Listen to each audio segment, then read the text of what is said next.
تو ناظرین، آج کی ویڈیو میں ہم آپ کو بتائیں گے حضرت آدم علیہ السلام اور حضرت حوا علیہ السلام کو ہم بستری کرنا کس نے اور کیسے سکھایا۔ تو ناظرین، اللہ تبارک تعالیٰ نے حضرت آدم علیہ السلام کے بعد حضرت حوا علیہ السلام کو پیدا فرمایا اور یوں نسل انسانی کی تخلیق ہوئی، جس کی ابتدا حضرت آدم علیہ السلام کو مٹی سے پیدا فرمانے کے بعد حضرت آدم علیہ السلام کو اللہ پاک نے جنت کے اندر تخلیق فرمایا، اور حضرت آدم علیہ السلام جنت کے اندر اکیلے بشر تھے اور ان کی جنس سے کوئی بھی بشر موجود نہ تھا، جس کے ذریعے حضرت آدم علیہ السلام انسیت حاصل کرتے ہیں۔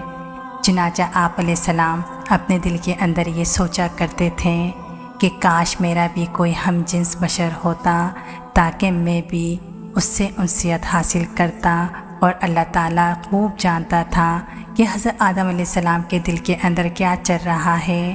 ایک دن حضرت آدم علیہ السلام سو رہے تھے تو ان کے جسم سے حضرت حوا علیہ السلام کو بائیں پسلی سے پیدا فرمایا تاکہ آپ علیہ السلام اماں حوا سے انسیت حاصل کر سکیں۔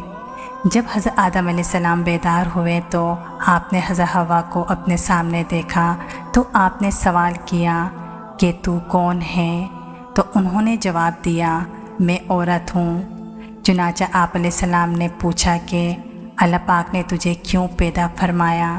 تو انہوں نے جواب دیا کہ اللہ پاک نے مجھے آپ کی تسکین کے لیے پیدا فرمایا تاکہ آپ میرے قرب سے سکون حاصل کر سکیں۔ اللہ تعالیٰ نے حضرت آدم علیہ السلام پر نیند کا غلبہ فرمایا، اور یہ پہلی نیند تھی جو کہ بنی آدم پر طاری ہوئی۔ چنانچہ اسی نیند کے اندر اللہ پاک نے حضرت حوا علیہ السلام کو حضرت آدم علیہ السلام کی بائیں پسلی سے پیدا فرمایا۔ جب آپ نے اپنے سامنے ایسی بشر عورت کو دیکھا جو آپ سے بہت زیادہ مشابہت رکھتی تھی اور بہت حسین و جمیل بھی تھی، آپ علیہ السلام سب کچھ جان گئے یہ کیوں اور کس وجہ سے پیدا ہوئی ہیں اور ان کا نام کیا ہے، کیونکہ اللہ پاک نے آپ کو تمام چیزوں کا علم پہلے ہی سکھا دیا تھا۔ اس کے بعد فرشتے آپ علیہ السلام کا علم کا امتحان لینے کے لیے آپ کے پاس آئے۔ حضرت آدم علیہ السلام کو سلام کیا، اور آدم کو سلام کرنے کے بعد فرشتوں نے پوچھا، اے آدم، یہ سامنے جو مخلوق موجود ہے یہ کیا چیز ہے؟ حضرت آدم علیہ السلام نے فرمایا، یہ عورت ہے۔ پھر ان فرشتوں نے دوسرا سوال کیا، اس عورت کا نام کیا ہے؟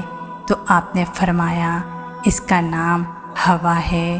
جس پر فرشتوں نے پھر سوال کیا، ان کا نام حوا کیوں رکھا گیا؟ حضرت آدم علیہ السلام نے جواب دیا، کیونکہ ان کو زندہ انسان پیدا فرمایا گیا ہے، اسی وجہ سے اس کا نام حوا علیہ السلام رکھا گیا۔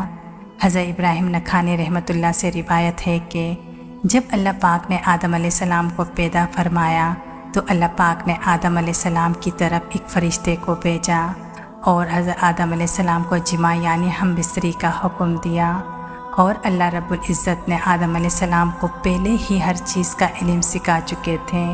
چنانچہ آپ علیہ السلام نے اماں حوا سے ہم بستری کی۔ جب آدم علیہ السلام جماع سے فارغ ہوئے تو حضرت حوا نے آپ علیہ السلام سے کہا، اے آدم، یہ تو بہت اچھی اور تسکین کی چیز ہے۔ بعض روایت کے اندر آیا ہے کہ حضرت آدم علیہ السلام اور حضرت حوا علیہ السلام جنت کے اندر خوشی خوشی رہتے تھے اور وہاں پرعیش زندگی گزار رہے تھے، لیکن اللہ پاک نے جنت میں حضرت حوا علیہ السلام کی تخلیق سے پہلے ہی حضرت آدم علیہ السلام کو ایک درخت کے قریب جانے سے اور اس کا پھل کھانے سے منع فرما دیا تھا، لیکن جب ممنوع درخت سے وہ پھل کھا بیٹھے تو ان کا لباس اتار لیا گیا، اور اس کے بعد ان دونوں کو زمین کی طرف اتار دیے گئے۔